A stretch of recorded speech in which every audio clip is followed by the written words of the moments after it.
Hello friend, in this video I will explain encapsulation in C# with the real world examples। अगर आपने encapsulation को understand करना है तो आपको access specifier के बारे में पता होना चाहिए, जो मैंने अपने पिछले वीडियो में एक्सप्लेन किया है। तो encapsulation को समझने से पहले आप access specifier वीडियो को देख लीजिए। Now in this वीडियो में मैं डिस्कस करूंगा what is encapsulation, how we can implement encapsulation in C#, getter and statter method in C#, encapsulation principle in C# while designing the process for the class, और implement करेंगे encapsulation using the property in the C#।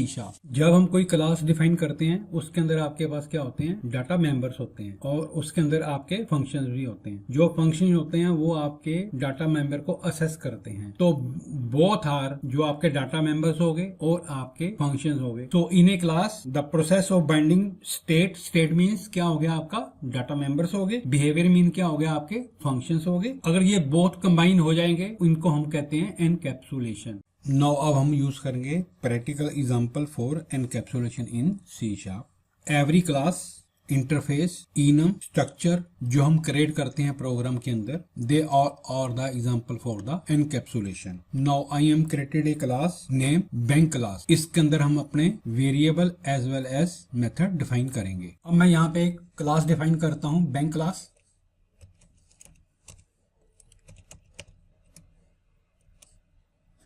और इसके अंदर मैं 3 variable लेता हूं, public, int, account number. ये क्या होगा, जब भी कस्टमर आएगा तो उसका कोई ना कोई अकाउंट नंबर बैंक में होगा। दूसरा मैं ले लेता हूं उस कस्टमर का नाम, public string name. Third variable ले लेता हूं मैं पब्लिक डेसिमल बैलेंस, कि अकाउंट में कितने पैसे पड़े आपके। और यहां पे समझाने के लिए मैं एक फंक्शन ले लेता हूं, पब्लिक वाइड। इसका मतलब है कि वो कोई वैल्यू रिटर्न नहीं करेगा, गेट बैलेंस।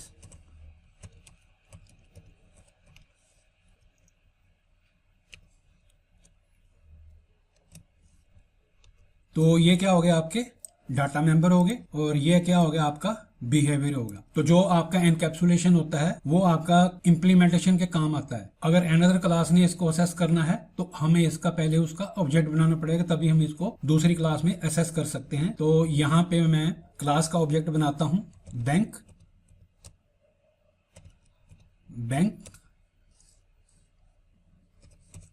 तो जो ऑब्जेक्ट बनाते हैं हम न्यू कीवर्ड से बनाते हैं। तो ये क्या बन गया, आपका बैंक क्लास का एक ऑब्जेक्ट बन गया। अब मैं वैल्यू असाइन करता हूं, bank dot account number 1 2 3 4 5 example के लिए, बैंक डॉट नेम जो आपके कस्टमर का नाम होगा, ये स्ट्रिंग है, इसका नाम रख देता हूं मैं राज। एंड उसके अकाउंट में कितनी अमाउंट है, बैंक डॉट बैलेंस, आपके अकाउंट में कितना बैलेंस पड़ा है वो मैं यहाँ पे दे देता हूँ 500 एग्जांपल के लिए। अब यहाँ पे मैंने उसकी वैल्यू को असाइन कर दिया। अब मैं इसकी वैल्यू को प्रिंट करवाता हूँ, console dot right line account number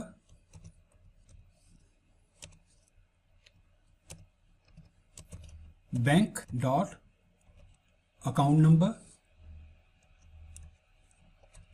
अब सेकंड वैल्यू को प्रिंट करवाते हैं।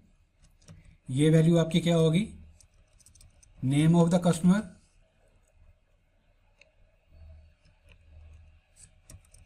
नेम,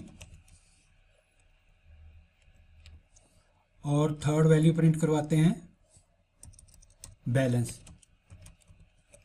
उसके अकाउंट में कितना बैलेंस पड़ा है।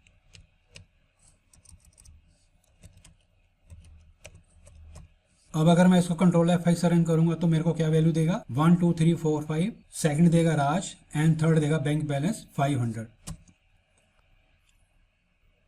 तो उसने अकाउंट नंबर 1 2 3 4 दे दिया, नेम राज दे दिया, बैंक बैलेंस जो है 500 दे दिया।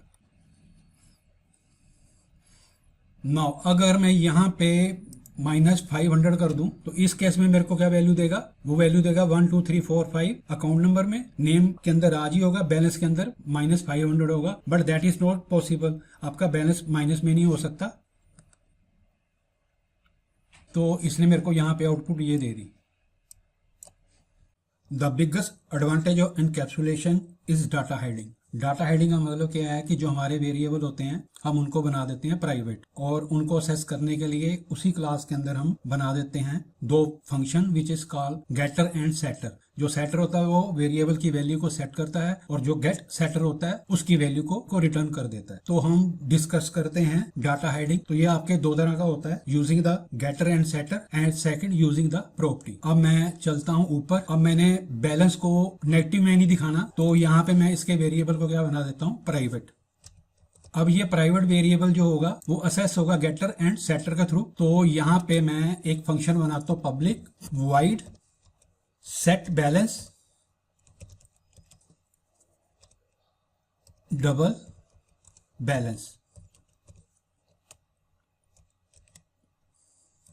तो यहां पे हम वैल्यू असाइन भी करेंगे और उसको वैलिडेट भी करेंगे। तो यहां पे हम चेक करते हैं इफ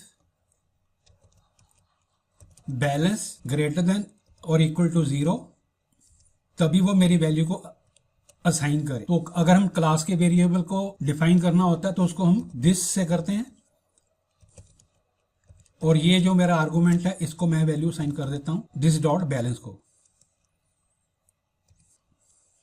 एल्स, तो यहां पे हम वैल्यू को प्रिंट करवा देते हैं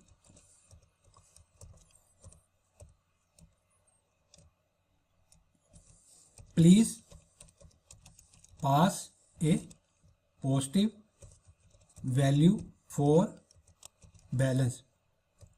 यहां पे वो एरर दे रहा, अच्छा यहां पे डेसिमल आएगा, और यहां पे हम वैल्यू को रिटर्न करवाएंगे। तो यहां पे क्या आएगा आपका, decimal return this dot balance. तो यहां पे मैंने वेरिएबल को क्या बना दिया, प्राइवेट। अब ये आउटसाइड द क्लास हम इसको असेस नहीं कर सकते, लेकिन इसकी वैल्यू को सेट एंड गेट कर सकते हैं थ्रू सेट बैलेंस और गेट बैलेंस के थ्रू। अब हम चलते हैं नीचे। तो यहां पे वो प्राइवेट वेरिएबल असेस नहीं कर सकता, तो इसकी वैल्यू को सेट करना है तो सेट बैलेंस, इसके अंदर हम पास कर देते हैं फॉर एग्जांपल 500। यहां पे हम एक वेरिएबल डिफाइन करते हैं डेसिमल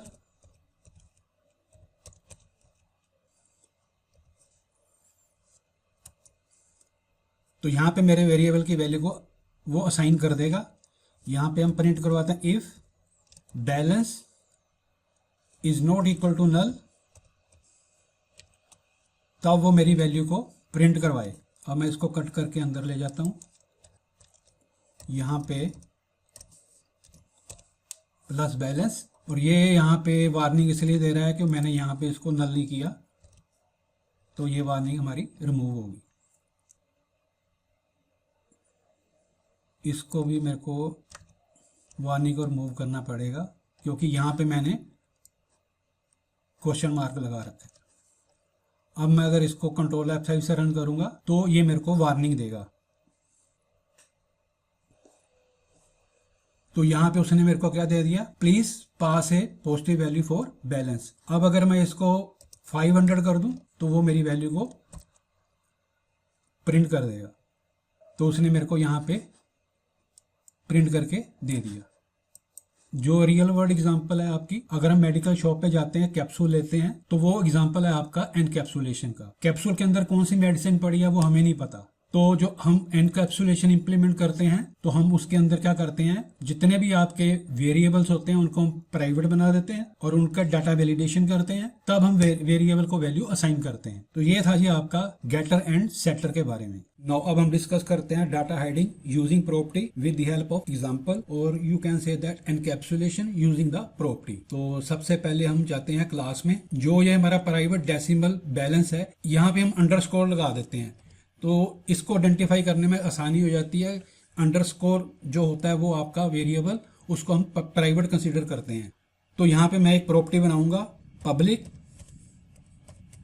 डेसिमल बैलेंस करली ब्रेसेस,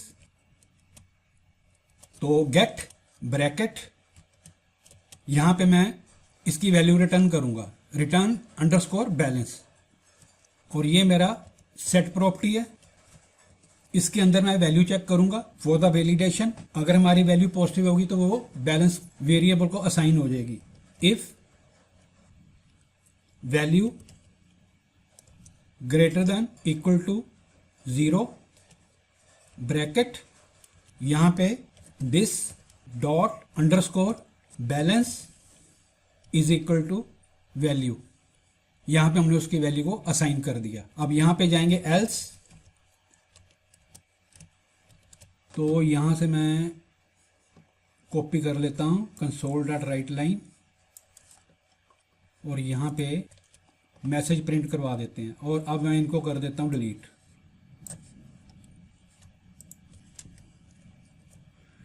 तो ये थे जी आपकी प्रॉपर्टी के अंदर मैंने गेट एंड सेट यूज करते हैं। अब चलते हैं इनको असेस करते हैं। तो यहां पे मैं वैल्यू को असाइन करूंगा बैंक डॉट बैलेंस और यहां पे मैं वैल्यू दे देता हूं 500 और यहां पे भी मैं बैलेंस, ऊपर मैंने वैल्यू सेट की थी, यहां पे मैं गेट कर रहा हूं। अगर वो वैल्यू आपकी नल नहीं होगी तो हमें यहां पे बैलेंस प्रिंट करके दे देगा। अब मैं एक अनदर ऑब्जेक्ट बनाता हूं, क्योंकि हम क्लास के कितने भी ऑब्जेक्ट बना सकते हैं। तो ये मेरा बैंक सेकंड ऑब्जेक्ट हो गया।